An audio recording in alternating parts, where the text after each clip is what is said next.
Namaku Arum. Malam ini,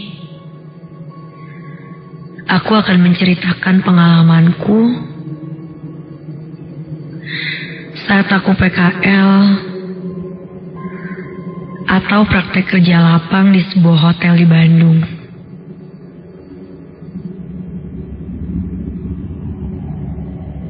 Hari itu, Pak Andre memberi kabar padaku untuk segera mencari tempat PKL.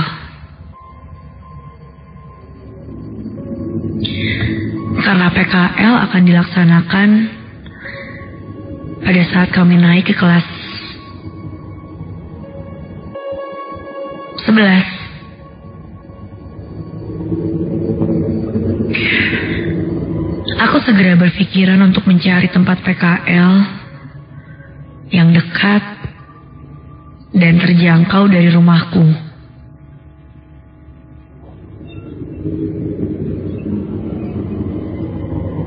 Dan akhirnya, aku memutuskan memilih PKL di sebuah hotel yang tidak terlalu jauh dari rumahku itu. Aku akan melaksanakan PKL selama 6 bulan. Menurutku, itu bukan waktu yang sebentar.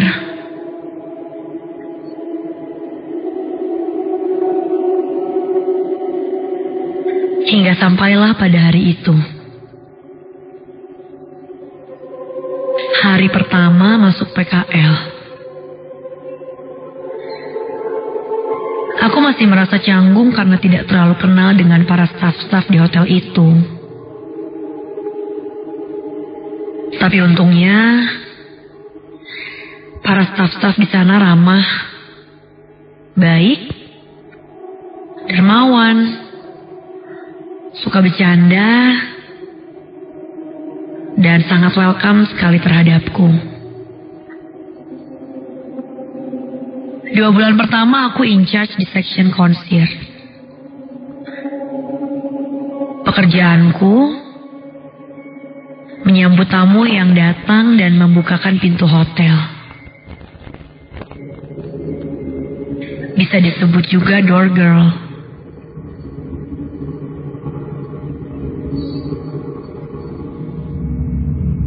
Semuanya menyenangkan. Meski aku memang merasa sangat lelah.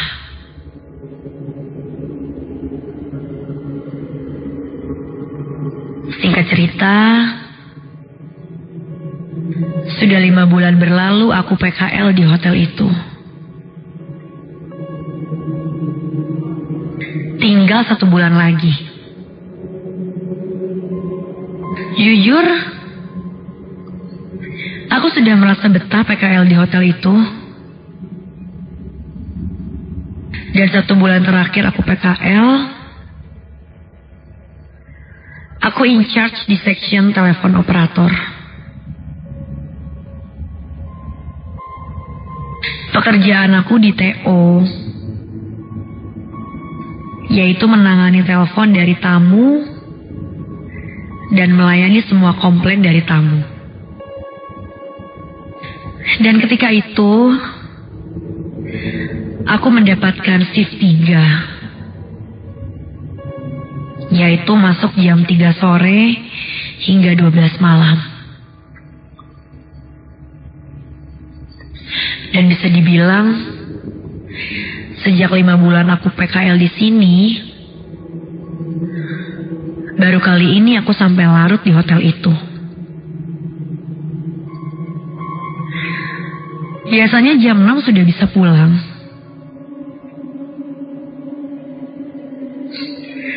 Aku pun duduk di tempat operator dan menunggu telepon yang masuk.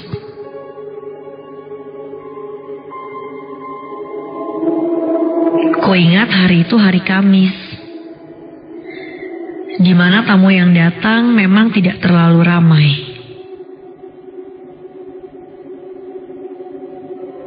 Jadi sepertinya pekerjaanku sekarang akan terasa membosankan.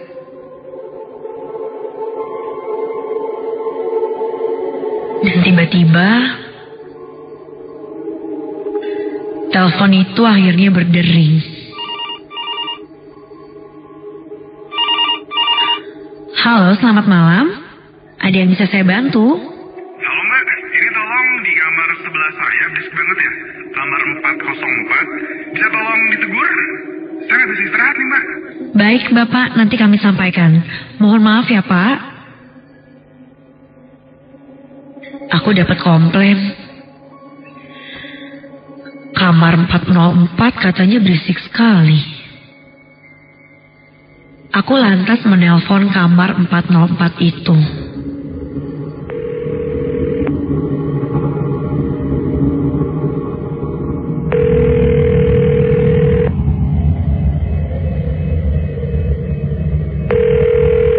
Beberapa kali ku telepon,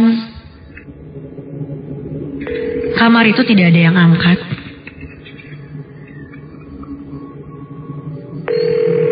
Sampai 3 kali ku telepon juga tidak ada respon.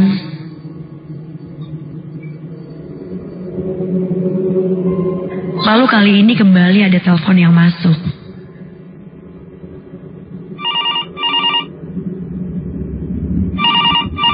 Aku pun langsung mengangkatnya.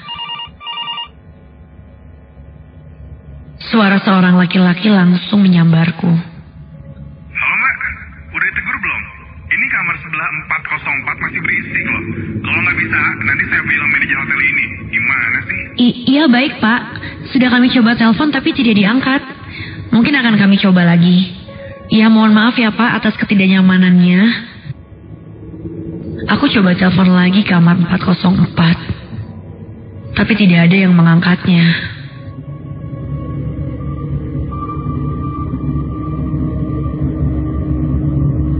Jam semakin malam. Kulihat tidak ada karyawan hotel yang berjaga saat itu. Duh, pada kemana sih?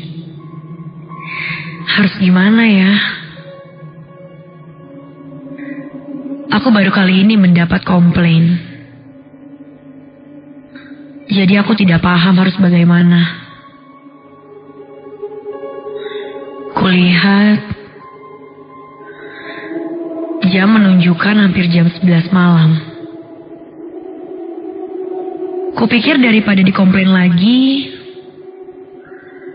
aku memutuskan untuk langsung mendatangi kamar itu. Saat itu aku tidak tahu keputusanku itu benar atau tidak. Yang jelas, aku takut jika tamu yang tadi melapor ke manajer.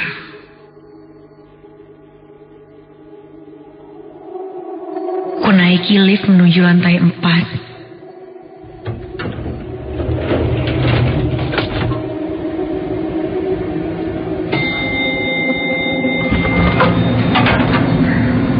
Terlihat lantai 4 dengan lorong yang kosong.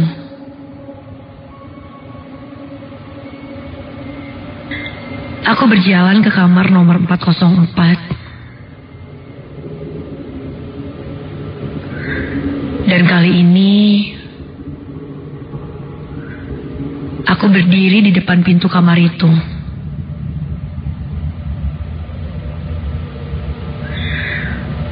Tidak terdengar apa-apa atau suara berisik dari kamar itu.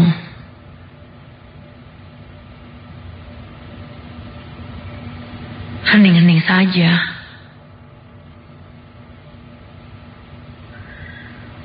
Mungkin sudah tidak berisik lagi kali ya.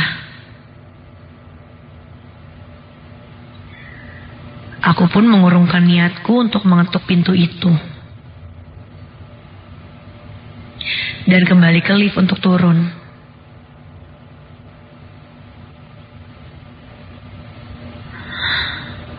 Baru saja aku berbalik badan. Astaga. Terdengar suara gaduh dari dalam kamar itu. Jelas ada teriakan perempuan. Dan seperti barang-barang dibanting. Karena memang sangat berisik, aku pun langsung mengetuk pintu kamar 404 itu. Permisi. Permisi. Bagi ketuk-ketuk, suara itu pun hilang.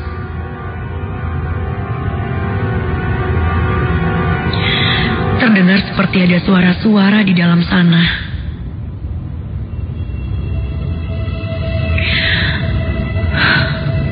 Kurasa ada yang berjalan ke arah pintu dari dalam kamar itu. Aku masih standby di depan pintu.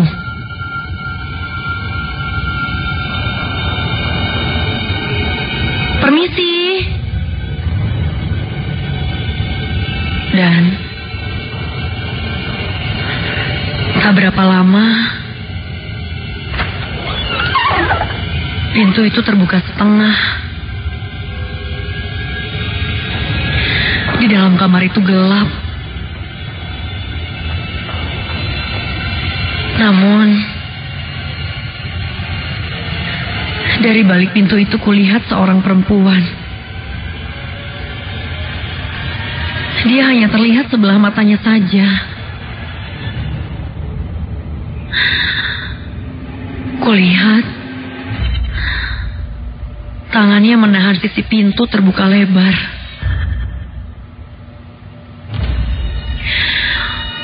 Wajah perempuan itu nampak pucat.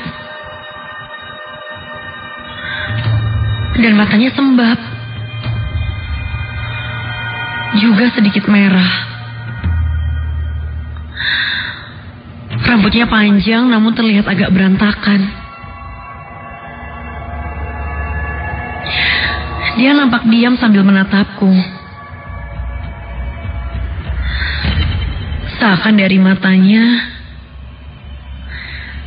dia bertanya ada apa aku ke sana.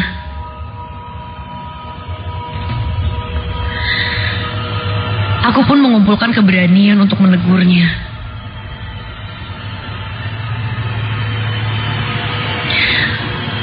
Maaf Bu, saya dapat komplain kamar Ibu terlalu berisik, sehingga mengganggu tamu yang lain. Begitu kataku. Dia hanya memandangku. Terdengar nafasnya seperti orang yang sedang menahan amarah.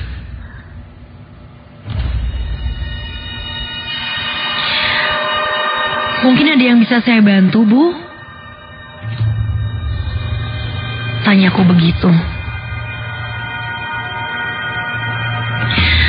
Dia malah menutup pintunya.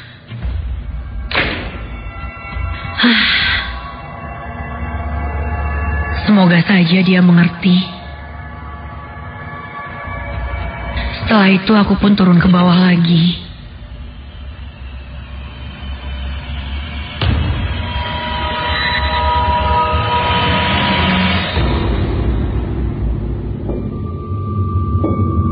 Sampai di bawah, kulihat Mas Andi. Salah satu pegawai yang aku kenal. Kali ini, aku yang kena tegur karena meninggalkan meja kerjaku. Aku pun coba menjelaskan, aku mendapat komplain dari tamu. Ada kamar yang berisik. Karena aku telepon tidak ada respon, jadi aku berinisiatif langsung ke kamarnya. Mas Andi malah memarahiku, bahwa katanya tidak boleh seperti itu. Aku pun mengangguk dan meminta maaf. Mas Andi bertanya kamar berapa katanya. Aku lantas menjawab, kamar 404. Dia lalu mengajakku ke meja resepsionis untuk memeriksa data tamu. Dan ketika kulihat,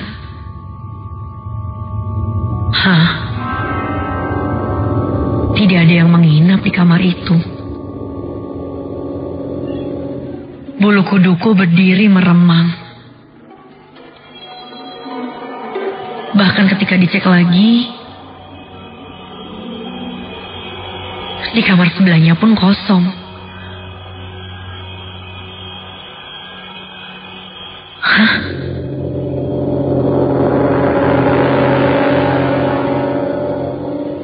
Tidak ada yang menginap di lantai 4 satu orang pun. Seketika itu,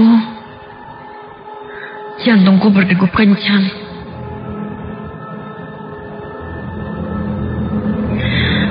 Karena aku mendengar dan bahkan melihat sendiri ada yang membuka pintu dan ada perempuan di kamar 404 itu.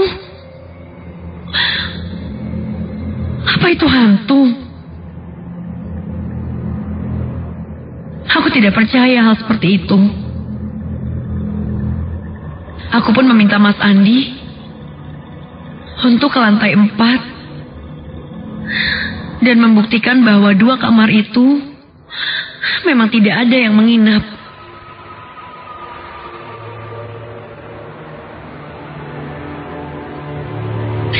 Sesampainya di lantai 4,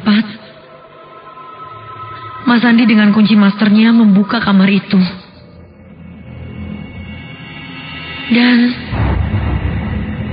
kamar yang satunya lagi pun sama. Kosong dan rapi. Kakiku lemas. Dan aku mulai ketakutan di sana. Mas Andi lalu menyuruhku beristirahat sejenak. Mungkin aku kecapean. Sebelum jam 12 malam, aku minta izin pulang duluan.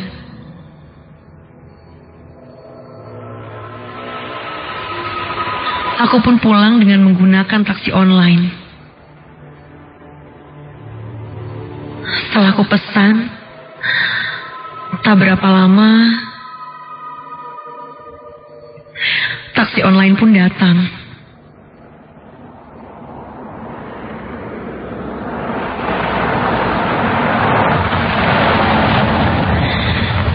Aku langsung naik dan duduk di kursi belakang.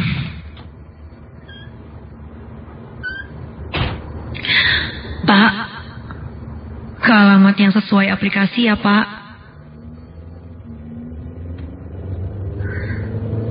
Kataku dengan nada agak lemas.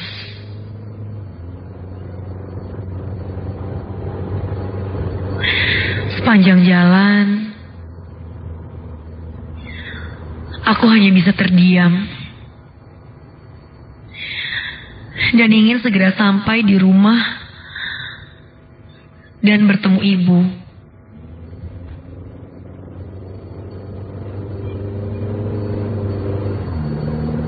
Mungkin hanya ibu yang bisa menenangkanku.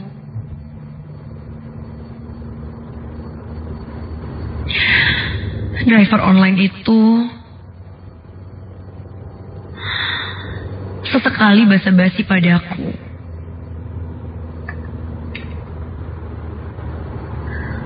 Ku jawab seadanya saja. Ku dengar hanya suara mobil yang melaju di tengah sepinya malam itu. Dan tiba-tiba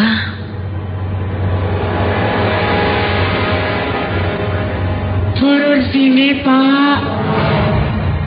Terdengar suara seorang perempuan sangat jelas dari dalam mobil. Perlahan ku tengok ke sebelahku. Dan ya Tuhan,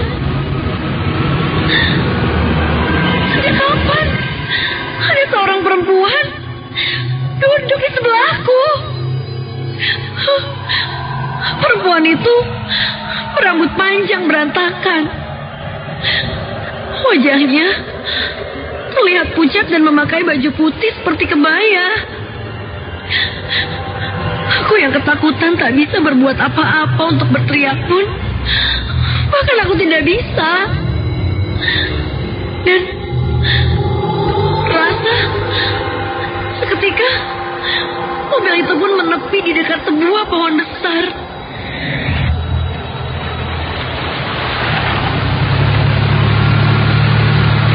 Turun di sini, Neng.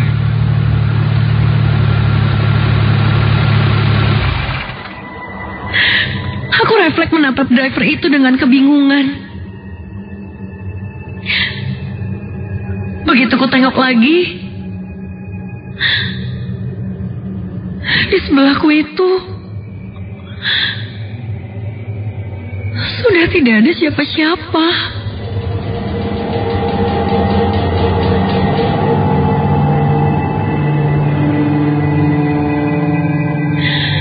Keesokan harinya, aku kembali masuk PKL. Begitu sampai di hotel,